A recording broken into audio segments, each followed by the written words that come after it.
Bismillahirrahmanirrahim. Assalamualaikum warahmatullahi wabarakatuh.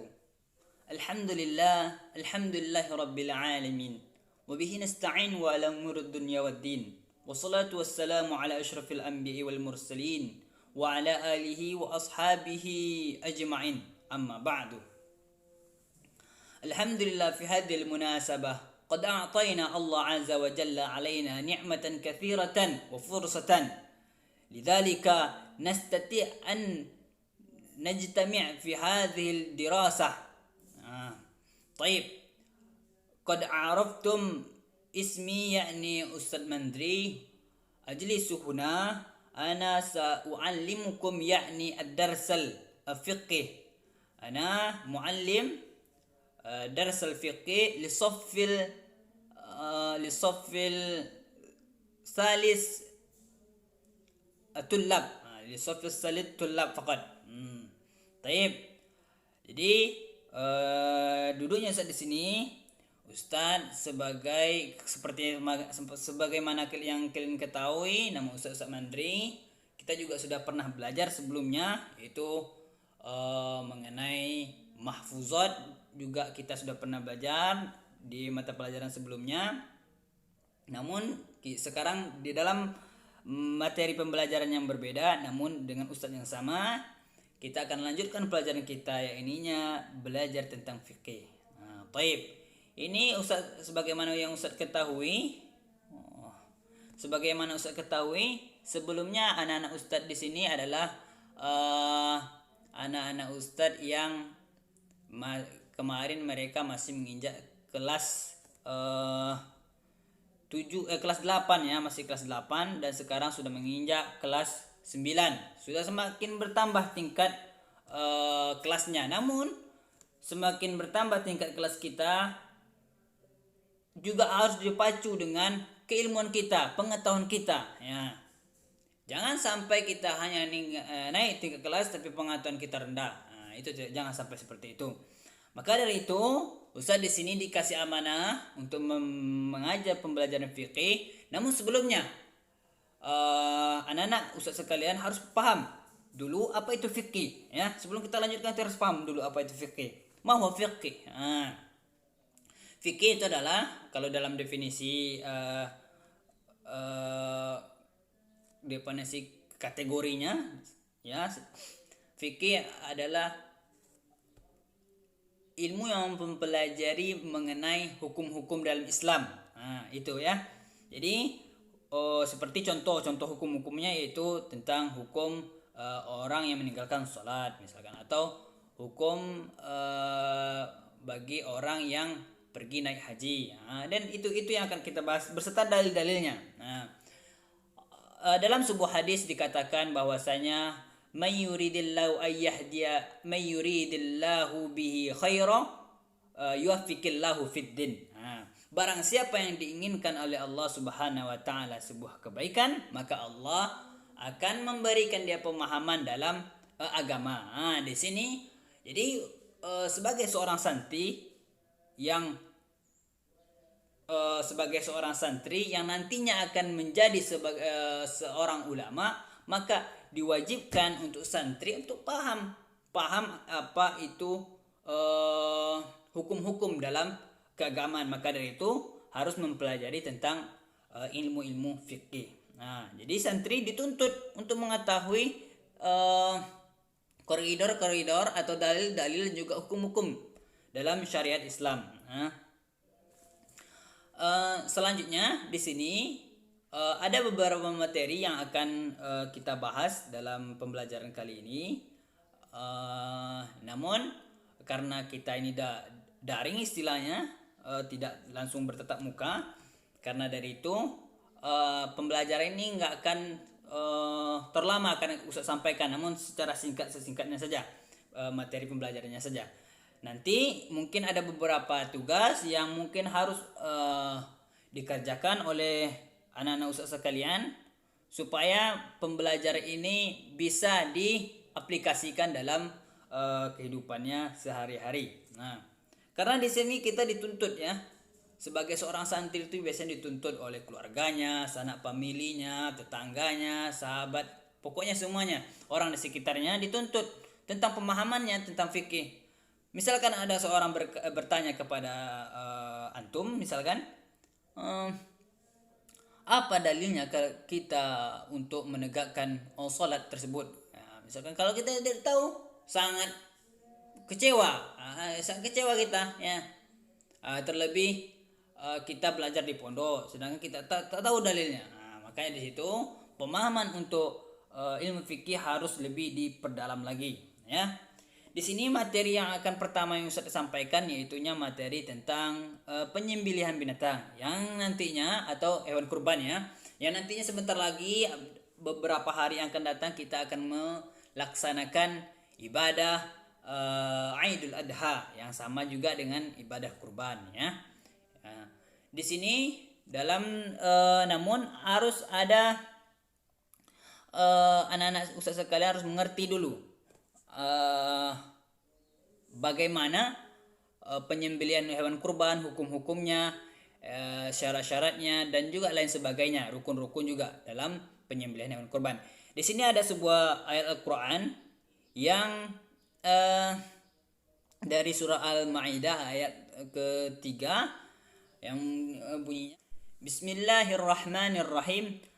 حرمت عليكم الميتة والدم ولحم الخنزير وما أهل لغير الله به والمنخنقة والموقوذة والمتردية والنتيهة وما أكل السبع إلا ما ذكيتم وما ذبح على النسب أن تستقسموا بالأزلم ذلكم فسق اليوم يئس الذين كفروا من دينكم فلا تغشوهم واغشوني اليوم أكملت لكم دينكم وأتممت عليكم نعمتي ورضيت لكم الإسلام دينا فمن اضطر في مخمصة غير متجانف الإثم فإن الله غفور رحيم. Baik.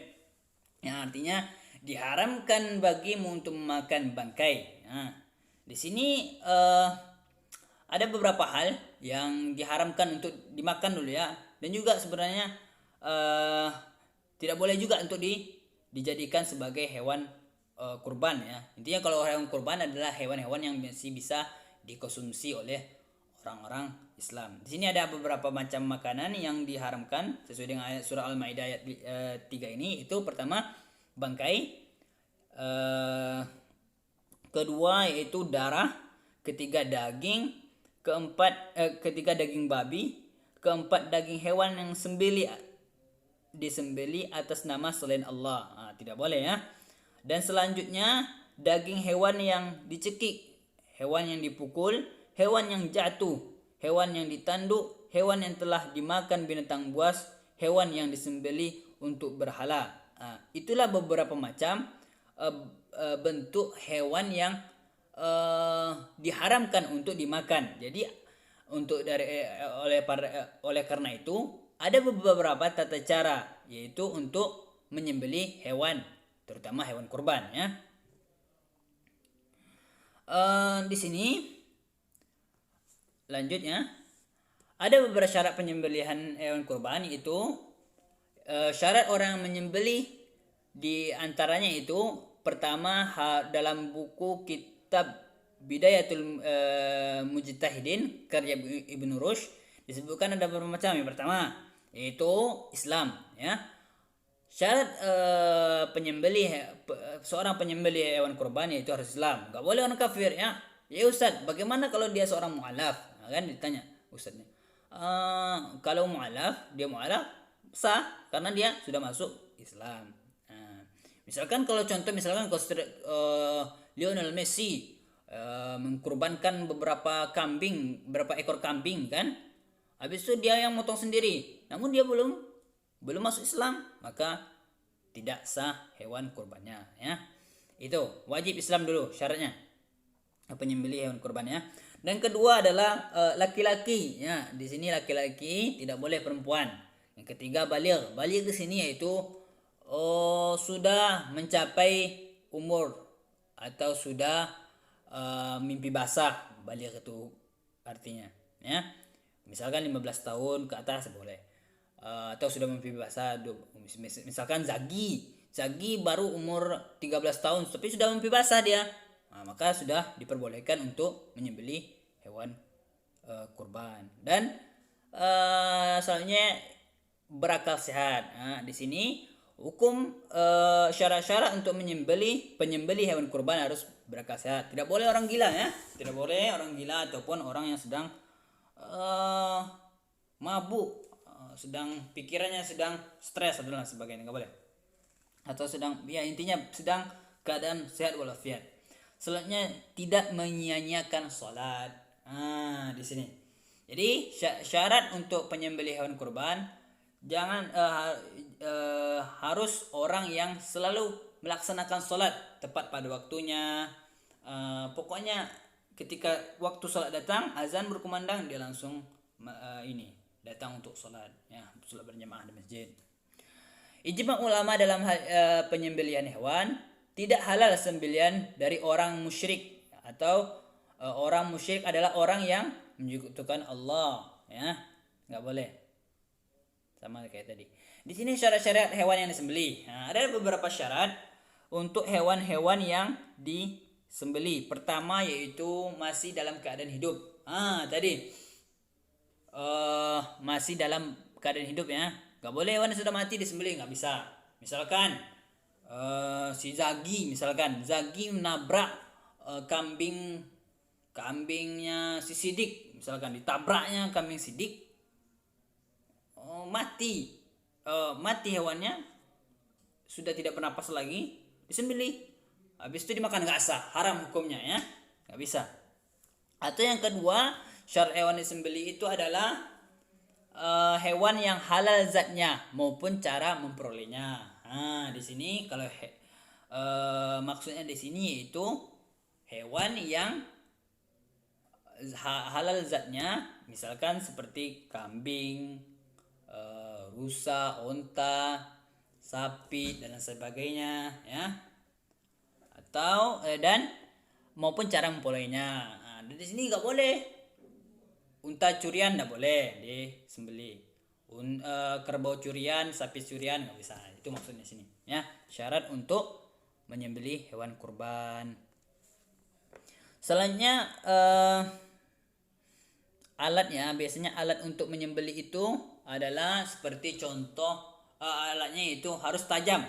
Tidak boleh kalau dalam sebuah riwayat harus terbuat dari besi, batu, baja, bambu ataupun sebagainya selain dari kuku ataupun dari tulang gigi ya, nggak boleh. Kalau dari tulang gigi nggak boleh untuk menyembelih hewan. Di sini ada beberapa sunnah dalam penyembelihan hewan ya. Yang pertama yaitu menghadap ke kiblat, itu sunnahnya. Yang kedua, niatkan semata-mata karena Allah Subhanahu wa taala dan sesuai dengan ketentuan syarak ya. Itu. Selanjutnya membiarkan hewan disembelih sampai mati, setelah jelas kematiannya barulah bersihkan dan dipotong-potong. Ya, itu. Jadi harus dipastikan dulu dia benar-benar mati ya. Jangan sampai hewannya masih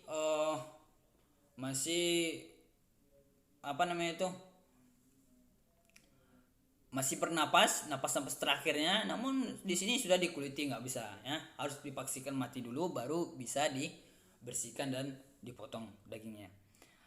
Selanjutnya digunakan menyembelih harus yang tajam ya tadi ya, mempercepat proses penyembelihan ya.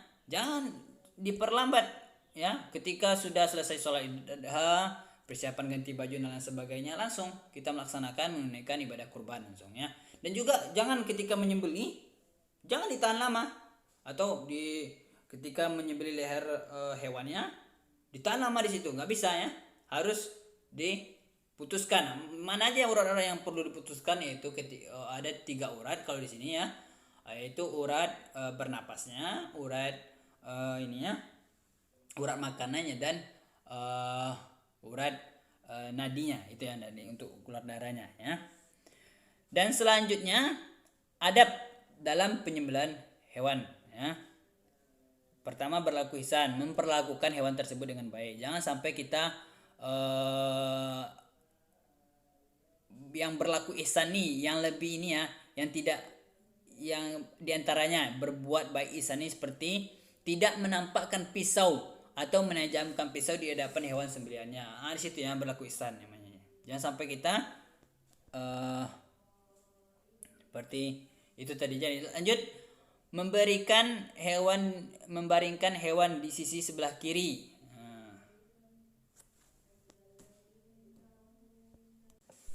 Meletakkan kaki di sisi leher hewan ya, meletakkan kaki di sisi leher hewan ya, itu menahannya, intinya menahan itu di lehernya. Selanjutnya menahan kaki kita di lehernya maksudnya. Selanjutnya menghadapkan hewan ke arah kiblat, dan yang selanjutnya mengucapkan basmalah. Di sini sesuai dengan sebuah Al-Qur'an surah Al-An'am ayat 118 yang bunyinya fakulu mimma dzukirusmullahi alaihi in kuntum biayatihi mu'minin ya. Jadi makanan yang harus kita makan yaitu makanan yang disembelih dari daging yang disembelih dari menyebut nama Allah Subhanahu wa taala. Selanjutnya mengucapkan Allahu Akbar dan selawat Nabi. Oke, kita lanjut. Penyembelihan secara syariat Islam. Nah, di sini ada dua cara sebenarnya. Penyembelihan secara syariat Islam itu menyembelih tidak mengasap pisau di depan hewan kurban. Ini seperti biasa, penyembelihan hewan seperti biasa ya. Namun ada juga cara yang lain, yaitu penyembelihan hewannya dengan secara mekanik atau dibius hewannya ya. Itu sebenarnya masih disahkan oleh ulama, di sini juga masih disahkan oleh bagian RPMH atau singkatan dari Rumah Pemotong Hewan Modern. Penyembelihan secara mekanik ini ya, yaitu dengan disentrum dulu, dikasih bius dulu ya. Namun tetap daging yang baik itu bukanlah dari hewan yang disembelih secara mekanik atau dibius.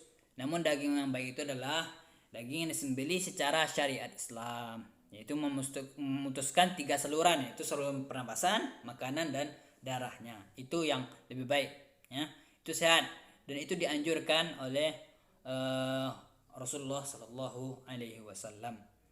Mungkin itu saja yang bisa Ustaz sampaikan pada pertemuan kali ini, karena kita juga tadi sudah bilang nggak akan berlama-lama.